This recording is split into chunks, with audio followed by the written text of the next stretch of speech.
Study with sums पर आपका स्वागत है।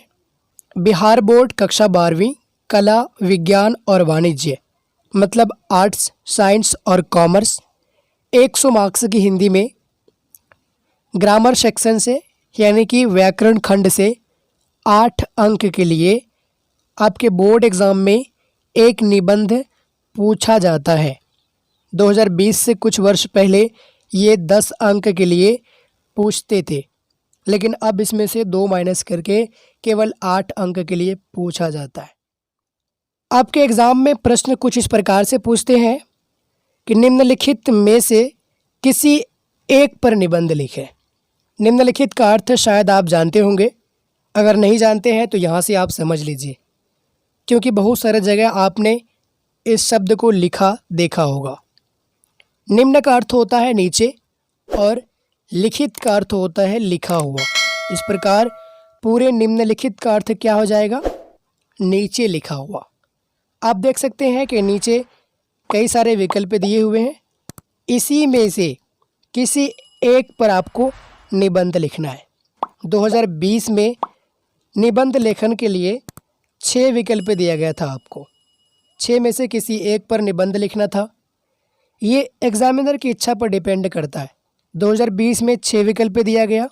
2021 में अगर एग्जामिनर चाहे तो एक बढ़ा भी सकता है या घटा भी सकता है, ये उनकी इच्छा पर डिपेंड करता है। ठीक है, यहाँ पर मैंने एक्स्ट्रा एक विकल्प को ऐड किया है, जो है खेलकूद और छात्र जीवन। निबंध तो 5th क्लास का बच्चा भी लिख लेता है, लेकिन आपसे क्लास 12th में निबंध पूछा गया है और वो भी 8 अंक के लिए, तो आपको थोड़ा सा प्रोफेशनल और अलग टाइप का निबंध लिखना पड़ेगा।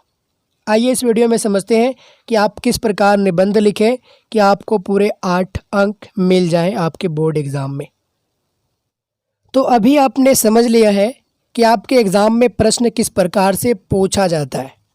थोड़ा सा यहाँ पर गौर करोगे तो मैंने प्रश्न संख्या नहीं लिखा है, लेकिन आपके एग्ज़ाम में प्रश्न संख्या भी दिया हुआ रहेगा, यानी कि क्वेश्चन नंबर भी दिया हुआ रहेगा। मान लेते हैं कि ये प्रश्न संख्या 5 है, तो आप अपने उत्तर में उत्तर संख्या 5 लिखेंगे और उसके बाद आपको जो विकल्प सटीक लगता है, जिस पर आपकी सबसे अच्छी पकड़ हो, जिस पर आप अच्छा निबंध लिख सकते हो, उसे लिख दीजिए।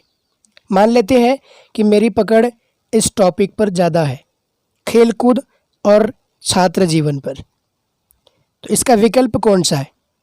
चौ के बाद 6, तो हमने यहाँ पर लिखा 6। ठीक है, और 6 में टॉपिक कौन सा है? खेलकूद और छात्र जीवन। तो सबसे पहले मैंने हेडिंग दिया खेलकूद और छात्र जीवन। यहाँ पर आप उत्तर संख्या लिख देंगे। ये 6 से पहले उत्तर संख्या, हमने माना था कि ये प्रश्न संख्या 5 है, तो यहाँ पर उत्तर संख्या भी 5 हो जाएगा। उत्तर संख्या 5 विकल्प 6। ठीक है, खेलकूद और छात्र जीवन ये विषय है मेरा, इस पर हमें निबंध लिखना है। तो प्रोफेशनल निबंध लिखने के लिए आपको कुछ बिंदु पर ध्यान देना होगा। सबसे पहले जिस विषय पर आप निबंध लिख रहे हैं उसकी भूमिका क्या है, उसके बाद उसका महत्व क्या है, उससे लाभ क्या है, और लास्ट में उपसंहार। उपसंहार का अर्थ होता है निष्कर्ष।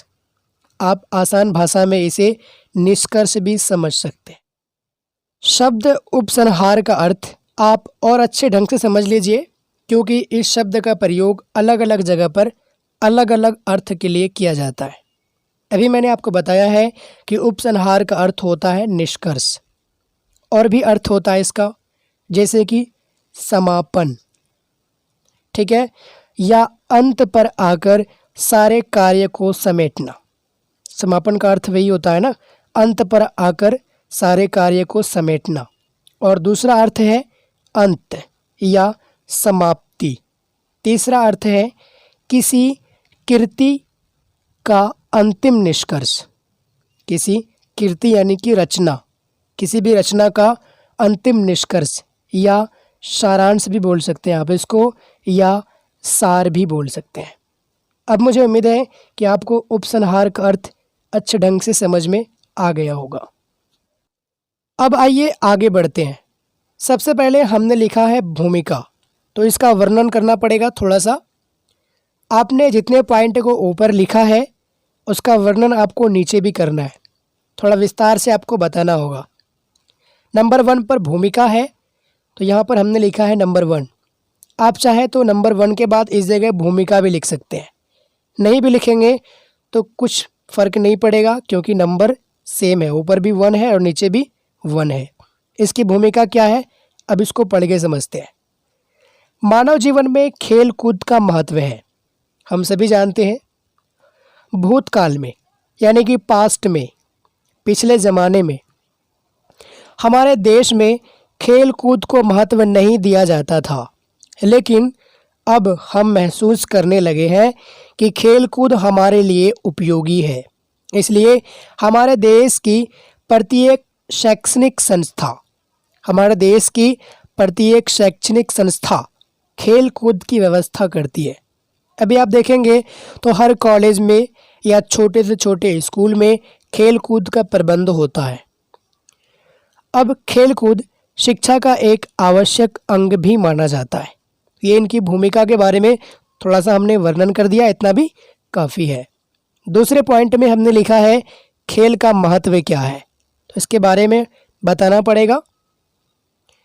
दूसरे पॉइंट को लिख दिए और उसके बाद हमने लिखा है खेल कूद का हमारे दैनिक जीवन में बहुत महत्व है। अपने अच्छे स्वास्थ्य के लिए हमें खेल कूद में भाग लेना चाहिए। शरीर और मस्तिष्क का अर्थ होता है दिमाग, जानते होंगे आप इसको। शरीर और मस्तिष्क के विकास के लिए खेल कूद आवश्यक है। यदि हमारा स्वास्थ्य ही खराब रहेगा तो किसी भी काम को हम सही से नहीं कर सकते। डेफिनेटली अगर हमारा तबीयत ही खराब रहेगा तो हम किसी भी काम को अच्छे ढंग से नहीं कर सकते। स्वास्थ्य और शारीरिक बल के विकास के लिए खेल कूद आवश्यक है। अच्छे हेल्थ के लिए और शारीरिक बल के लिए, शरीर को भी बल चाहिए, तो शारीरिक बल के लिए खेल कूद आवश्यक है। ठीक है, दूसरा पॉइंट भी कंप्लीट हो गया। आप इतना भी लिख देंगे तो काफ़ी है। तीसरा पॉइंट है खेल कूद से क्या लाभ है, इसके लाभ को भी दिखाना पड़ेगा क्योंकि हमने पॉइंट में लाभ भी लिखा है। ठीक है, आइए देखते हैं इसके लाभ को। खेल कूद से बहुत सारे लाभ हैं। वे स्वास्थ्य और शारीरिक बल का विकास भी करते हैं, ये भी एक लाभ है। शरीर और मस्तिष्क के लिए, बॉडी और ब्रेन यानी कि दिमाग के लिए भी खेल आवश्यक है। इससे हमारी मांसपेशियां मजबूत होती है, ये भी लाभ है। जब हम खेल कूद में भाग लेते हैं तब हमारे शरीर का अच्छा व्यायाम होता है। व्यायाम यानी कि एक्सरसाइज होता है। खेल कूद सामान्यतः यानी कि आम तौर पर खुले मैदान में होता है। जब हम खेल में भाग लेते हैं तब हम स्वच्छ हवा से सांस लेते हैं। ऐसे तो हम सांस के रूप में स्वच्छ हवा ही लेते हैं, लेकिन जब मैदान में आप होंगे, खुले मैदान में, तो वहाँ पर और स्वच्छ हवा यानी कि फ्रेश एयर होती है जिसको हम सांस के रूप में लेते हैं। खेल कूद से हम अनेक गुणों को भी सीखते हैं, ये भी एक लाभ है। और उस गुण में सबसे बेस्ट गुण है अनुशासन। देखिए आगे, खेल कूद से हम अनेक गुणों को भी सीखते हैं। जब हम खेल कूद में भाग लेते हैं तब हमें कुछ नियमों का भी पालन करना पड़ता है।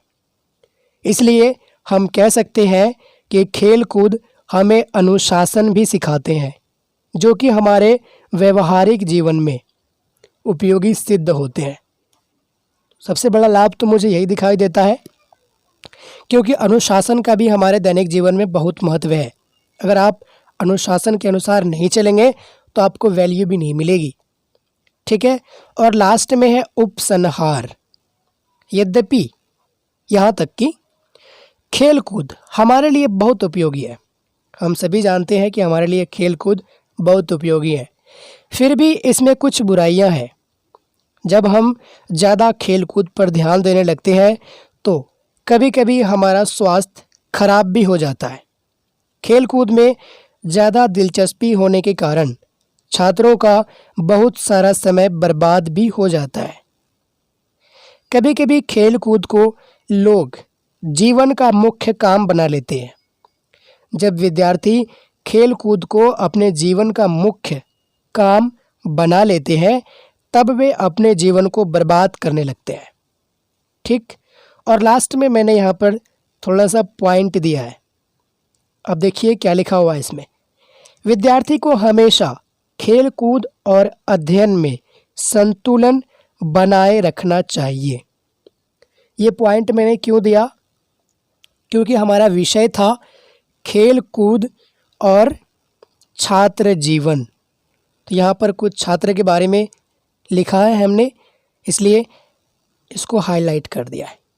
आप सेम अपने एग्ज़ाम में इस तरह भी लिख सकते हैं, और ये इम्पोर्टेंट विषय था इसलिए मैंने इसको चुना था आपको समझाने के लिए। आप सेम अपने एग्ज़ाम में इसी प्रकार से लिख सकते हैं। और हाँ, आप इसमें थोड़ा सा चेंजिंग भी कर सकते हैं। अपने हिसाब से आप कुछ बढ़ा भी सकते हैं या घटा भी सकते हैं। आप पर फोर्स नहीं है कि आप सेम लिखो। अपनी इच्छा से आप थोड़ा सा बढ़ा या घटा सकते हैं। वीडियो आपको कैसा लगा आप हमें कमेंट सेक्शन में अवश्य बताइएगा।